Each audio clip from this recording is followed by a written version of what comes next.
நான் மாணவன்.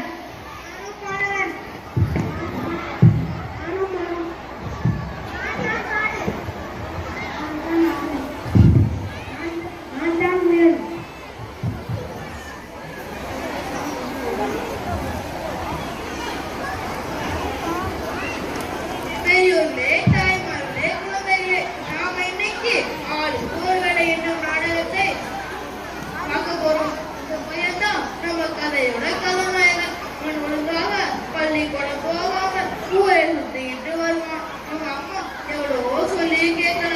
புண்ணுக்கு மருந்து போட முடியும், குடிவாரத்துக்கு மருந்து போட முடியுமா? குடிவாரத்தை யாராலும் பார்க்க முடியல. ஒரு நாள் அவங்க அப்பா அவனை கூப்பிடுறாரு.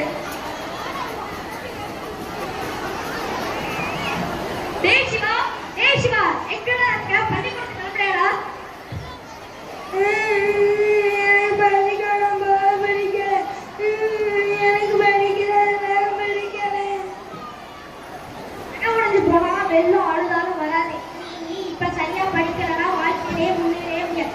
நான் தான் படிக்காம இவ்வளவு கஷ்டப்படுறேன். நீயாச்சும் படிச்சு நல்ல வேலைக்கு போகணும்னு பார்த்தா பள்ளிக்கூடம் போக மாட்டேன்னு அழுகுற. பள்ளிக்கூடம் போய் படிக்கிற வேலையை பாரு. வெள்ளத்திற்கும் வெள்ளாட்டுக்கும் ஜென்ம பகம் மாதிரி இந்த பையனை போராடிதான் படிக்க வைக்கிறது இருக்கு. எறும்பு ஊற ஊற கல்லும் தேற மாதிரி இந்த பையனை கொஞ்சம் கொஞ்சமா மாத்தணும்னு நினைக்கிறவங்க அப்பா பொறுமையா கூப்பிட்டு அறிவுரை சொல்றாரு. ஆனா பையன் அதையும் கேட்கல.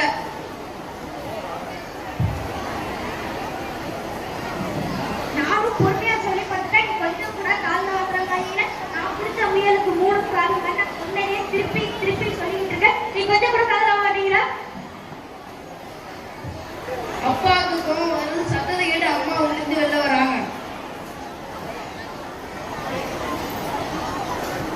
ஏங்க காலையிலே கடிச்சு கட்டுறீங்க?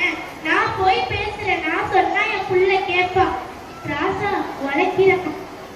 ராசா உழைக்கிற மாடுதான் ஊர்ல நல்லா வேலை போகும். நீ இப்ப படிக்கலன்னா உன்னை ஊர்ல யாரும் படிக்க மாட்டாங்க. அதனால பள்ளிக்கூடம் போய் நல்லா படிடி, சரியா?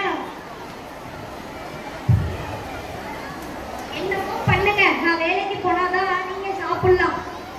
இன்னைக்கு நீ பள்ளிக்கூடத்துக்கு போல, நான் எருமை மாடு வாங்கி தரேன். நேற்று